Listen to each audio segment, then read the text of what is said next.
নমস্কার দর্শক বন্ধুরা, রে স্পোর্টসের পর্দায় আপনাদের সকলকে স্বাগত জানাই। এই মুহূর্তে আমরা রয়েছি যুব ভারতী ক্রীড়াঙ্গনে। একাদশ আইএসএল অভিযানের শুরুটা যতটা আশা করা হয়েছিল ততটাও ভালো হলো না মোহনবাগানের জন্য। 2 গোলে এগিয়ে থেকেও শেষ পর্যন্ত মুম্বাই সিটি এফসির সঙ্গে 2-2 গোলে ড্র করে 1 পয়েন্ট নিয়ে সন্তুষ্ট থাকতে হলো হোসে মলিনার দলকে। তবে প্রথমার্ধে যে ফুটবলটা খেলেছিল মোহনবাগান তাতে কিন্তু আশায় ছিল সবুজ মেরুন জনতা। তবে দ্বিতীয়ার্ধে মুম্বাই সিটি এফসির আক্রমণাত্মক ফুটবলেই কিন্তু দিশেহারা হয়ে গেল মোহনবাগান রক্ষণ। তবে আজকে ম্যাচের শেষে মোহনবাগান আক্রমণ ভাগের অন্যতম গুরুত্বপূর্ণ ফুটবলার গ্রেগ স্টুয়ার্ট কিন্তু মনে করছেন নিজেদের ভুলেই পয়েন্ট নষ্ট করে এলো তারা। অতিরিক্ত মিসপাস এবং যে সুযোগগুলো পেয়েছিল সেই সুযোগগুলো কাজে না লাগানোর জন্যই কিন্তু দ্বিতীয়ার্ধে আর গোল করতে পারলো না এবং সেখান থেকেই কিন্তু পয়েন্ট নষ্ট করতে হলো। প্রথম ম্যাচটা ড্র করে শুরু করলো মোহনবাগান। কি বলছেন গ্রেগ স্টুয়ার্ট, চলুন শুনে নেওয়া যাক তার মুখ থেকেই। Disappointing again. We go 2 goals ahead and we don't win the match.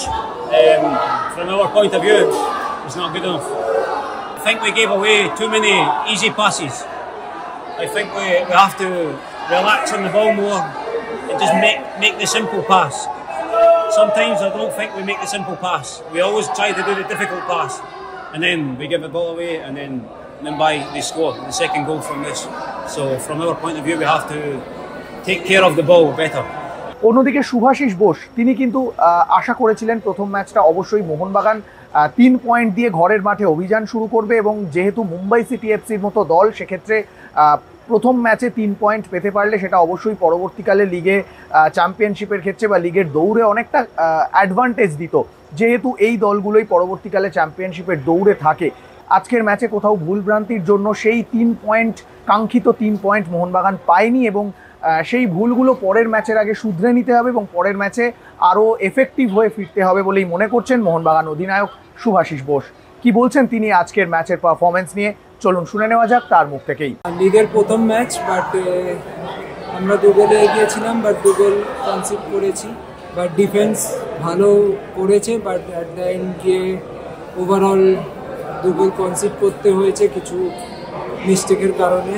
তো আই হোপ ফিউচার ম্যাচেস, এখনও লিগ অনেক বাকি রয়েছে, ফিউচার ম্যাচে এই মিস্টেকগুলোকে শুধরে আবার আমরা বেটার পারফর্ম করতে পারবো এবং লাইক ক্লিন শিট রাখতে পারবো। স্ট্রং অপোনেন্টের সাথে যদি 3 পয়েন্টটা পেতাম, 2 পয়েন্ট লস করলাম আমরা, তো এটা আমাদের কাছে খুবই দুঃখজনক এবং আমাদের কাছে একটা ক্রুশিয়াল পয়েন্ট ছিল, বাট আমরা 2 পয়েন্ট লস করেছি। বাট আই হোপ কি নেক্সট ম্যাচগুলোতে আমরা এই গোল ত্রুটিগুলোকে রেকটিফাই করে আমরা আরও বেটার পারফর্ম করতে পারবো এবং পয়েন্ট তুলে আনবো। সেট টিম ছিল, চেঞ্জ হয়ে গেলে আবার নতুন প্লেয়ার আসছে, বাট আই থিঙ্ক ওভারঅল টিমকে আরও বেশি রেসপন্সিবিলিটি নিতে হবে কিছু জায়গায়। আর টিম অনেক ভালোই করছে, বাট মুম্বাইও ভালো টিম, ভালো খেলেছে। আই হোপ আমরা নেক্সট ম্যাচগুলোতে আরও বেটার করবো অ্যাজ এ টিম, একসাথে খেলে জিতবো। ডিপেন্ডও ভালো খেলছে, ও আস্তে আস্তে কনফিডেন্স গেইন করছে আর ওভারঅল টিমে সবাই সাপোর্ট করছে ওকে। আই হোপ ও এই বছর ভালো পারফর্ম করবে এবং সুযোগ পাচ্ছে, ওকে আমরাও হেল্প করছি। যুব ভারতী ক্রীড়াঙ্গন থেকে ক্যামেরায় শুভম মণ্ডলের সঙ্গে আমি সৌরভ মুখার্জি, রে স্পোর্টস।